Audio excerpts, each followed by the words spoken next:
Nathan, how are you, mate? Hello, I'm okay, thanks. How are you? Nathan, Mm-hmm. I hate and loathe MOM, my oh my. It is Do you? the worst thing Kylie has ever released as a single by far and away. It stands for, get this, mess of music. It's hideous.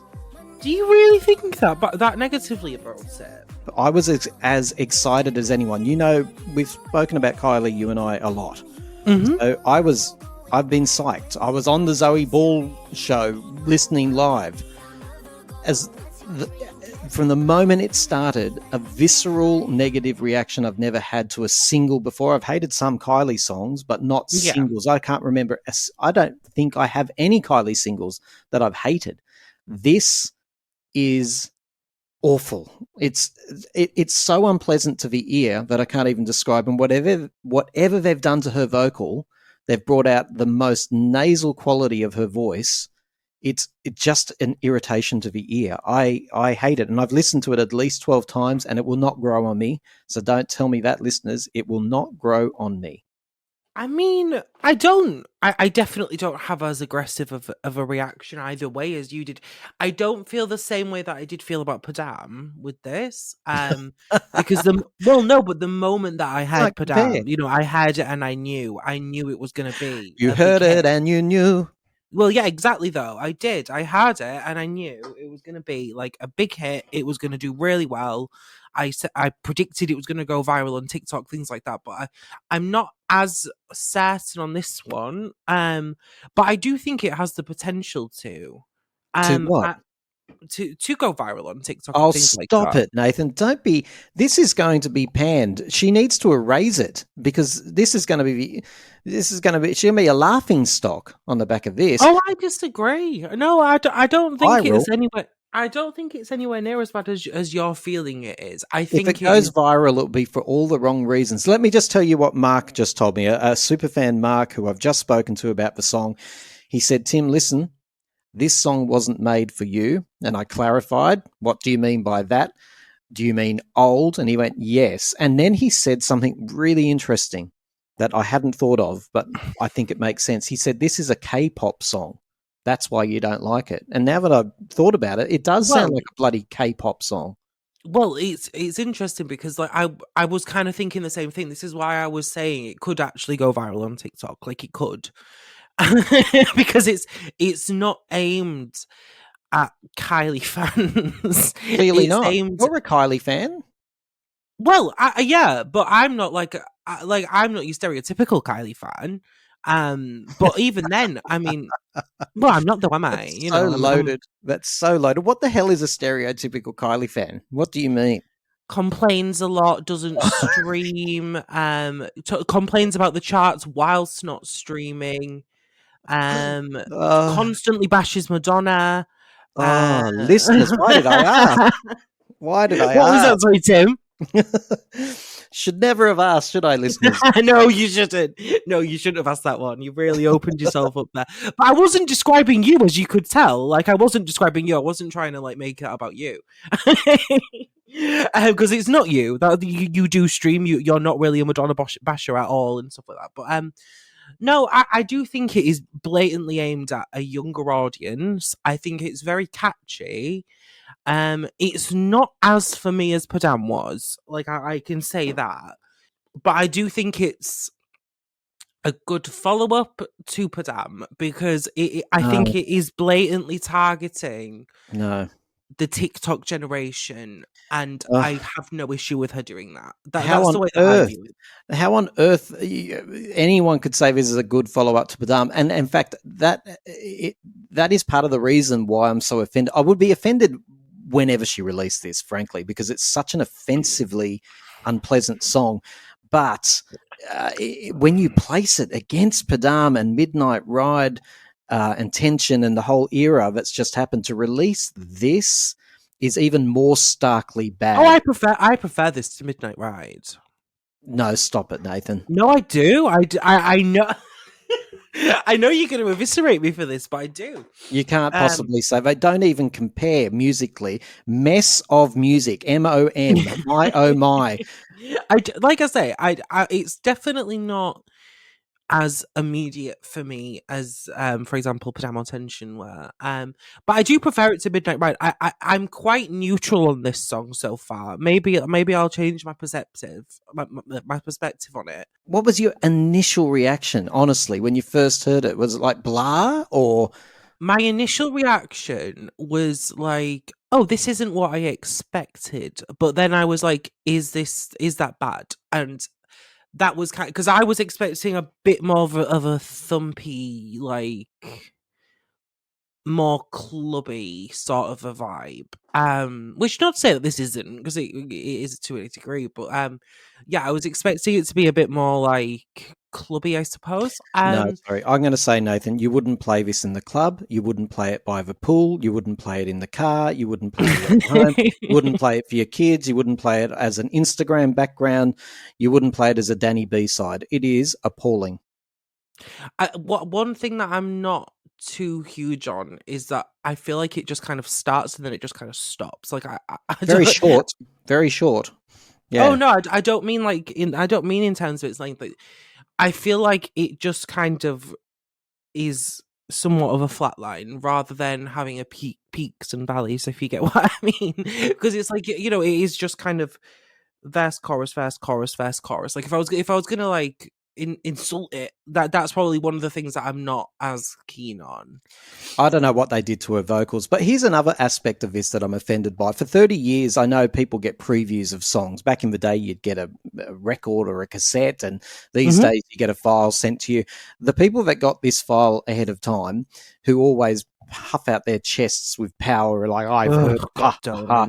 Well, one of them who got the preview file actually wrote on their Instagram that this song is every bit as strong as Can't Get You Out of My Head. And do you know what that does to someone like me? It gets me really excited. It gets me inspired. And that person thinks, oh, I'm doing Kylie such a favor by telling everyone it's such a great something song. And then what it actually does is you put it in the cassette player or whatever I did tonight, press play on Spotify, and you've set the expectation so high that you've fucked it up. So whoever you are, you preview bastard who got it to hear it before the rest of us and then told us it was as good as Can't. In fact, the La La La's are a deformed version of Can't Get You Out of My Head. I really do. I don't agree it's as bad as you're making it out to be. Terrible. I can't wait to read this. It certainly wouldn't have been my lead single from an album, which I don't think it is a lead single from an album from what I can gather. No. If that comes out, then I'm going to have to reconsider my whole fandom. It can't be. Well, no, this is what I'm saying. No, don't get me wrong. If it was the lead single to, you know, KM17 or whatever, then I would be saying to you, okay, that's quite weak for a lead single. But I don't think it is a lead single, so I actually think it's quite a good song. I feel like in terms of a release to aim at a younger audience, I think it's quite a good one because Bebe Rexha has an enormous streaming base. Tove has a large streaming base. It's just go back because as I'm very privileged to be talking to a young person here. Bebe what? Bebe Rexha. Bebe Rexha. Yeah, well, she has though. She has about 45 million. Never. She has about 45 million listeners on Spotify. And Tove Lo, is that what her name is?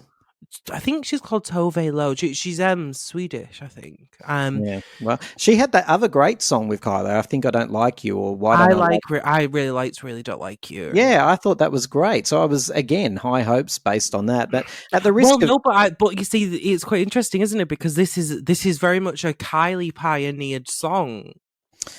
Well, Kylie, I admire the girl power of this song. I really do. I love it. I truly do. The fact that she collaborates, she's such I was really happy to see that. Yeah, she's I agree. Such an ally of art, other female artists and other artists in general. She's such an ally. So I love all that part of it. But Kylie, this song it should never have seen the light of day. It's appalling. I haven't read one social media post. I wanted to talk to you, Nathan, first, and to I'm Mark. honoured. I'm absolutely honoured because I've not seen anything either. I didn't want to be influenced by the. Yeah, no, it is just a raw reaction at the moment. Raw reaction, exactly right. And believe me, it is raw. I'm so upset. I really am. The beautiful, what was it, Silk that they've been teasing, and it just had a nice energy to it. And I thought, oh, this is going to be interesting. This track, mess of music, is all I can say. I do disagree though, Tara. Like what I will say is, just think about all the people who just couldn't take to Padam. Just think about all the people who couldn't take to Padam, and then it became a hit, and everybody all of a sudden. This is not going to be a hit. Liking it. No. Don't make I don't think it's going to become a hit. Don't get me wrong, but I'm just saying, every people didn't like Padam at first. I don't know about that. I didn't hear anyone who said. Oh, there were so many. Really? It was quite funny because they would go, "Oh yeah, I really, really don't like Padam. Oh, it's one of the worst things she's ever released," and it was because it was such a young sound. It was so different to something. And people were saying to them, you do realize that this is like possibly going to be her resurgence. And everybody else thought that. And then they were like, oh no, it's terrible. And then obviously it became Kylie's resurgence. And then all of a sudden they all fell in line and were in love with Padam. They'd never had the moment I heard Padam, which was well before its release, I was posting to my socials that this is the catchiest thing she's done in 25 years. But I will say this whole idea that both you and Mark, my other guest, have told me is that this wasn't written for you, Tim, it was written for younger people. I don't buy it. I do not buy it. I don't believe that things are written for age groups. I'm a pop lover. I love pop music. I love popular culture. And if this was a good song, I would like it regardless of who it was. Oh, yeah. No, I get made for. So I don't buy this whole, it's going to appeal to some. It won't appeal to anyone because it's a crap song. The reason why I would argue that it's not written, obviously I wasn't saying it myself, but like the reason why I would argue the whole it's not written for you is because I feel like it's made to be a TikTok sample.